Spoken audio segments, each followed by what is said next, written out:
Welcome back to another exciting episode of Cyber Defense TV. I'm your host, Gary Malevsky, and the publisher of Cyber Defense Magazine. I have a very special guest today sitting in the hot seat. DJ is the co-founder and CEO of Armorblox, with an X at the end. That's DJ, right. welcome. Thank you. Thanks for having me. So we were talking about natural language understanding, I guess. Can you explain where Armorblox fits? Because it's so unique how you're looking at cybersecurity from a very different perspective. No, absolutely, yeah. One of the key things that we recognized in talking to CIOs and CISOs, over 300 plus conversations, we realized that most security solutions don't understand textual data. And here's the kicker: more than 70% of data in all of enterprises is textual data, whether it's in documents, emails, Slack, Dropbox, Box, what have you. And security solutions just don't understand that data. They try to convert them into signatures of some sorts, and then you're just constantly looking for signatures, and you end up getting a lot of false positives. So a hash is not the answer. Hash is not the answer. What's the answer? It's natural language understanding, and that's what we're bringing to the table.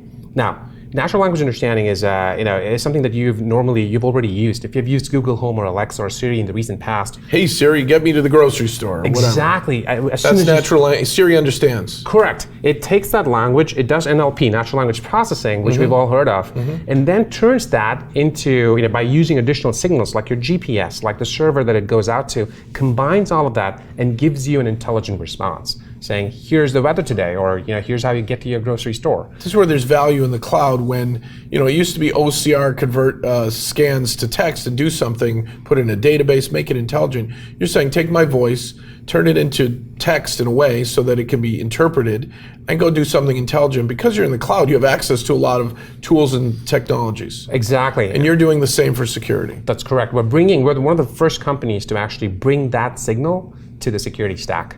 And why the name Armorblox? Names are hard, as you know. It's a cool name. Thank you. Yeah. We wanted it to be a name that has communicates a symbol of security, something that secures it, something that blocks bad things from happening. And so armor was a classic symbol, a shield that makes people feel safe. And we thought blocks. I like naming companies with that end with an X.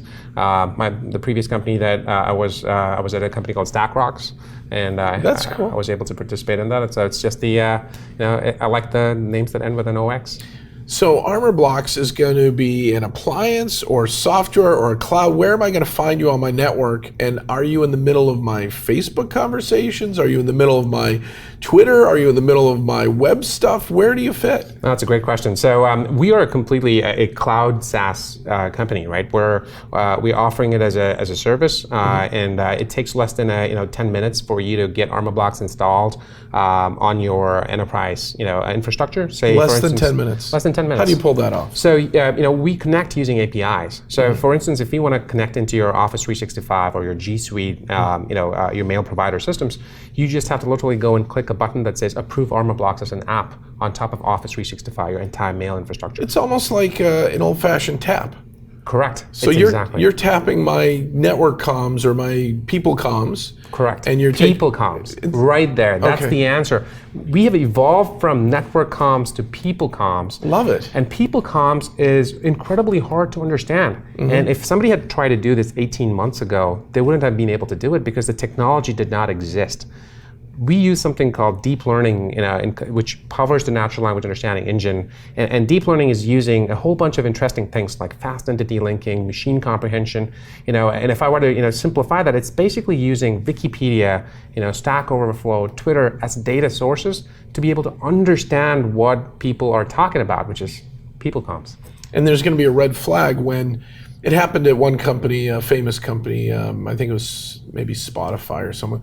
Some executive allegedly emailed HR saying, I want it in spreadsheet format. I need everybody's record. I'm sitting down with the board and an audit committee right now. Send it to me in plain text. Attach the spreadsheet now. Right. So the HR person's like, that looks like it came from the CEO. It's the CEO's name at his Gmail account, allegedly. I'm going to have to attach it and send it. What would you have done to intercept and save that company from losing all those records? And they got sued by prior and current employees because of the identity theft.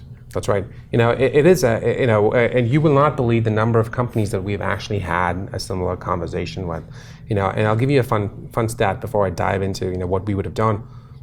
96%, according to Verizon's data breach report, 96% of cybersecurity attacks start out as an email initiated compromise.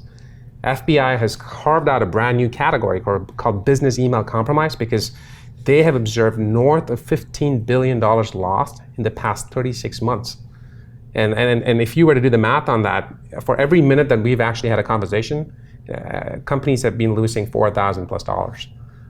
And so what would we do? We actually inspect, the content. Where is it coming from? Look at the language. Has that executive ever asked you to do something like this before? Is it coming from a domain that makes sense? We're basically taking a look at all the signals, and most importantly, the language signals, which is what are they asking for? What's the tone? What is the what is the import of that? Do you normally get such requests? Does an engineer normally get a wire transfer request? Probably not. Does a VP of Ops get one? Maybe. But is it forwarded by an assistant? Maybe not. So looking at all of those mechanics and the workflows inside of the enterprises, that's sort of what we do. Well, let me ask that you're in the hot seat. I have to ask the tough questions. That's right. Facebook would say we want to acquire you guys so we know everything about everyone. How do you make sure that you and Armorblox don't know everything about everyone? No, I mean it's absolutely paramount for us to make sure that we preserve privacy for every single enterprises that we go into. We do not monetize off of advertisements, to begin with. That's a good move. Right. So GDPR compliant? Absolutely. We actually push it out to data centers. We are completely cloud native, which means we can run out of a different data center based on the requirements that GDPR imposes. And our business is in security and privacy, so we want to make sure that we encrypt all of the data, whether it's in flight, whether it's in transit, whether it's in rest, we take care of your data. Sounds great. Way. And can anyone afford Armorblox?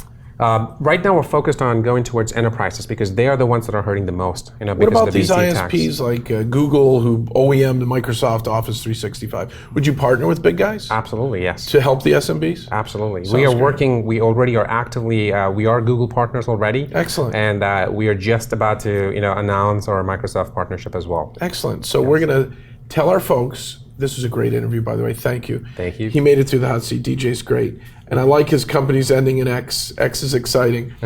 Check him out, armorbloxwithanx.com. Learn more because this is the next generation of where cybersecurity is going. People comms. Understanding that we are people and it's our communications that are at risk. And then come back next time for another exciting episode of Cyber Defense TV. Thank you.